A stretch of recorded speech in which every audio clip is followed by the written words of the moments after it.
அஸ்ஸலாமு அலைக்கும் friends. Morning ஒரு குட்டி மினி விலாக் பார்க்கலாமா? நேற்று கல்யாண வீட்டுக்கு போகிறது செம்ம ஜாலியாக இருந்துச்சு. ஆனால் மறுநாள் காலையில் பார்க்கும்போது அவ்வளோ துணி சேர்ந்துருந்துச்சு. துணிமணி தான் எக்கச்சக்கமாக சேர்ந்துட்டு, சரி இதை ஃபுல்லாக ஹேண்ட் வாஷ் எனக்கா பண்ணிடலாமேன்னு முக்கி வச்சுட்டேன். மற்ற துணிமணி எல்லாத்தையுமே வாஷிங் மிஷினில் சுற்ற விட்டாச்சு. அப்படி கிச்சன் பக்கமாக வந்துட்டேன்.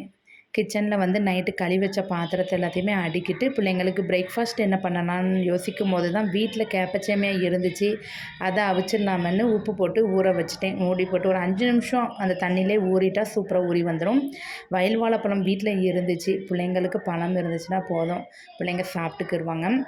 அதுக்குள்ளேயும் துணி வந்து ஓடி நின்றுட்டு அது எல்லாத்தையுமே எடுத்து கையோடு அலசிடலாமன்னு சேமியா வந்து நல்லா ஊறி வந்துருந்துச்சு. அதை இட்லி பாத்திரத்தில் வச்சுட்டு துணிமணியும் பார்த்துக்கிட்டே தான் அந்த இந்த வேலையும் அந்த வேலையுமா பண்ணிக்கிட்டு இருந்தேன்.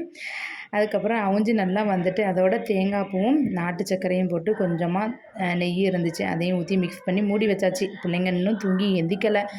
அவிச்சு வச்சுட்டேன். அதுக்கப்புறம் துணியுமே அலசி போட்டாச்சு. நம்ம வீட்டில் ட்ரையர் சுற்றாது, அதனால் தண்ணி வடிய விட்டாச்சு. அப்படி சாப்பாடெல்லாம் செஞ்சு முடிச்சுட்டு கிச்சனில் பார்க்கும்போது அடுப்பு வந்து ஒரே சாம்பார்லாம் கொட்டி இந்த மாதிரி இருந்துச்சு. அதையும் கையோடு தேய்ச்சி விட்டுடலாம், க்ளீன் பண்ணிடலாமேன்னு க்ளீன் பண்ணிகிட்டு இருந்தேன். இப்போ தான் பார்க்க கவுண்டர் டாப்பு எல்லாம் நீட்டாக இருந்துச்சு. அப்புறம் சிங்கில் கடந்த பாத்திரம், நம்ம சேமியா அவிச்ச பாத்திரத்தை எல்லாத்தையுமே கழுவி வச்சுட்டு சாப்பிட டைம் கிடைக்கல. பொண்ணுக்கு மட்டும் கொடுத்துட்டு அவசர அவசரமாக எங்கள் அப்பா ஃபோன் போட்டிருந்தாங்க. ரேஷன் கடையில் வந்து பருப்பு, சீனி, எண்ணெய் வந்து கொடுக்காங்கன்னு கையோடு அங்கே போயாச்சு, வாங்கிட்டு வந்தாச்சு. இந்த காயப்பொடி வாங்கினா தான் ஆயில் தருவேன்னு சொல்லிட்டாங்க.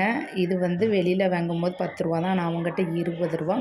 சரி பிரச்சனை இல்லை, 1 லிட்டர் ஆயில் இந்த கடையில் 25 ரூபான்னு தாராங்க ரேஷன் கடையிலன்னு சொல்லி வாங்கியாச்சு.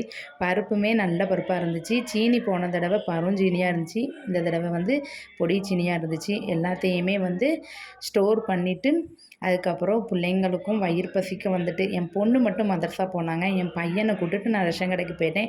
ஏன்னா வந்து ஆம்பளைங்க கூட்டம் வந்து கம்மியாக இருந்துச்சு. என் பையனை அதில் விட்டுட்டு அப்படியே நானுமே பதிஞ்சிட்டு வீட்டுக்கு வந்துட்டேன். பையனுக்கும் கொடுத்துட்டு அவங்க மதரசா கிளம்பிட்டாங்க. 11:30க்கு தான் போனாங்க.